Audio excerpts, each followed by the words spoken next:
So today I'm going to take you through a really brief walkthrough and introduction of Optimizely-CLI. A little bit of background: we at Funnel Envy write a lot of tests in Optimizely. We love it as a platform, but we're also software developers and engineers, and so we like to write our test directly in JavaScript code. It's much faster for us, and we're really looking for ways to be able to use a lot of the tools that we use for software development in order to write tests. So, we really found as we built out the CLI, which stands for command line interface, that being able to do a lot of the test development and debugging locally on our own machines was actually much faster. And so Optimizely-CLI allows you to do that, and then when you're ready to push it up to Optimizely, you uses the Optimizely API to push your tests up.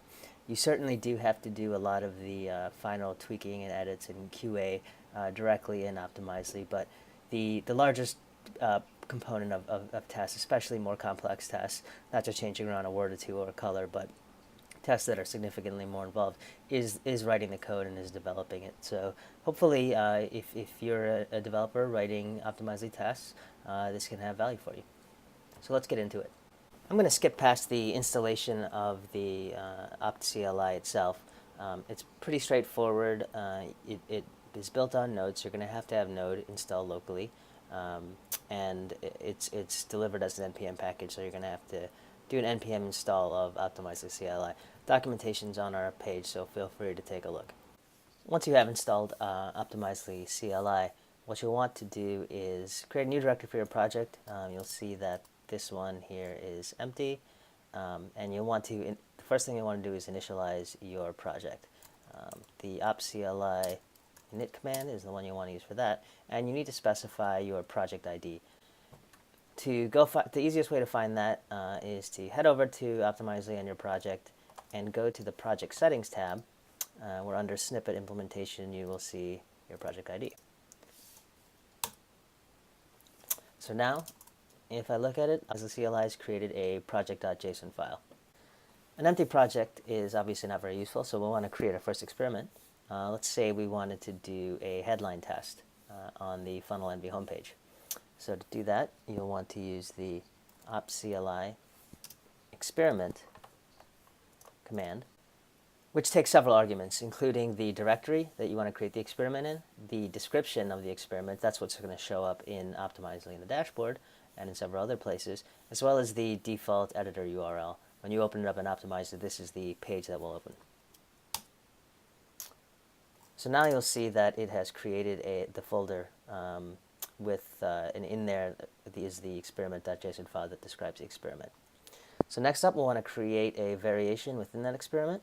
So to do that, we'll use the Optimizely-CLI variation command, which in a similar way takes folder name of the experiment, a folder name of the variation, as well as the variation description. Let's take a closer look at the files that Optimizely-CLI created. So as you'll see, here's the project. Underneath there, we've got the headline test experiment, and underneath there, we've got a variation called headline test. By default, Optimizely-CLI will include a variation.js as part of the variation, a global.css, as well as a global.js. This corresponds to the objects within Optimizely, the variation JavaScript, as well as the global CSS and the global JavaScript that take effect for all variations within the project. The JSON files, as I mentioned in here, contain metadata about the variation, project, and experiment. So let's add a little bit of code to our variation. As I said, we're doing some headline testing. We're going to make some changes to this headline at the top of the Funnel Envy homepage. So we can do that right in the variation.js on our local directory, much as you would in the Optimizely edit code window. And we can add in a bit of JavaScript right there, changing the h1 tag to welcome to Funnel Envy. Next, we're going to want to style that, and so we can add some CSS right in the global CSS. Keep in mind that just as with Optimizely, the global CSS will take effect for every variation. So let's make the font bold.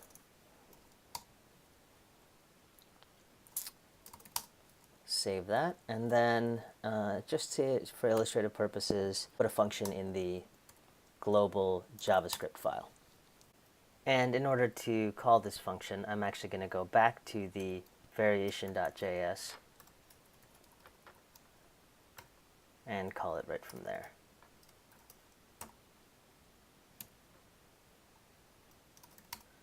So now my initial code for the variation is set. I've got code in the variation JavaScript, styles in the global CSS, and a function in the global JavaScript.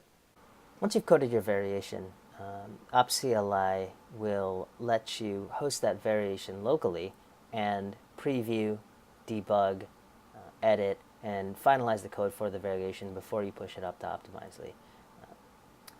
That lets you make sure everything is right, iterate quickly on the code, and then make the final adjustments once you're in the Optimizely environment. So let's take a look at what that looks like. The way to start the local server is to use the optimizely-CLI host command and specify the path to the variation. By default, optimizely-CLI uses port 8080. You can change that using a command line argument, and by default it serves over HTTP. You can also specify -s for SSL if you are testing on HTTPS pages. If you point your browser to the URL from the console output, you'll see that Optimizely-CLI has some instructions as well as some status and URLs for you. On the left-hand side, there's some one-time setup steps. You only need to do this once, the first time you do the local hosting and script injection with Optimizely-CLI. And on the right, you'll see the currently served experiment and variation, as well as URLs to be able to view the variation on the editor URL that you specified in the experiment. The script injection does require either the TamperMonkey Chrome extension if you're on a Chrome browser, or the GreaseMonkey Firefox add-on. In this case, I'm on Chrome and I have installed the Chrome extension already. So I'll skip ahead to step 2. Step 2 is installing the Optimizely-CLI user script. This is generated by Optimizely-CLI. It's a relatively simple script that will inject the locally served variation and CSS, the locally served JavaScript, into the page by dynamically creating elements. In this case, I've already installed it. I'm going to hit reinstall anyway, and then come back to the tab that I was on. So now TamperMonkey is installed on my browser. The injection script is running. I can now actually view the variation that I created. If you take a closer look at that script, Optimizely-CLI uses the Optimizely-CLI activate parameter to determine whether or not to inject the script. So you can actually run your variation script on any URL just by appending this parameter. So let's go ahead and click on the link and see the variation. You can see here that this was the function that was executed in the global JavaScript, and per the variation code, the headline has been changed, and the font style has been bolded. So now if I want to go back and make a change, it's very simple to do. If I wanted to change the text in my variation to "Welcome fellow optimizer," I change that locally, save the file, go back to the browser, hit refresh, and the change is done. And let's say I wanted to get rid of the alert, never made a lot of sense anyway. I take that out, refresh the page again, and it's gone. So this lets you iterate really rapidly because you are doing it locally, and can therefore move a lot faster and get your code right. So let's say I am happy with my code for the variation now, and I want to set it up to Optimizely. Go back to the command line. We can stop the local server and run the Optimizely-CLI push experiment. It's important to remember that you need to have pushed the experiment before you can push any of the variations underneath it. To push a variation, use push experiment and specify the directory of the experiment. If you haven't entered your Optimizely API token, you'll need to do so now. You only need to do this once on a project. It will store this locally.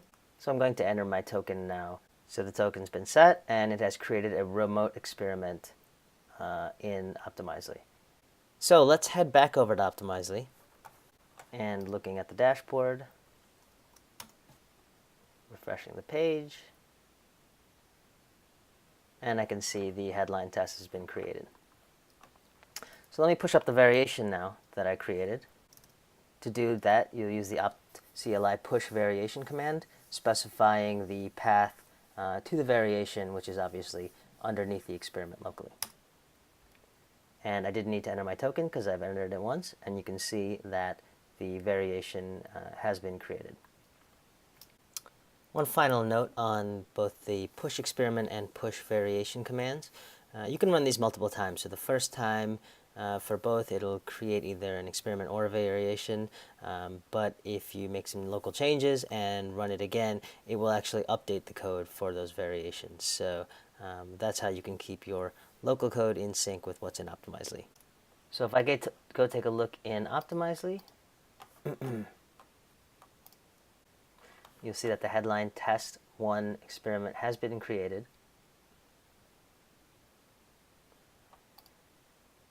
as well as the change headline variation.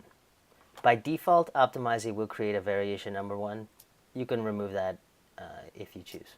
So I hope you enjoyed this brief introduction to Optimizely-CLI. There are several other features there that I haven't mentioned, so certainly feel free to give it a spin.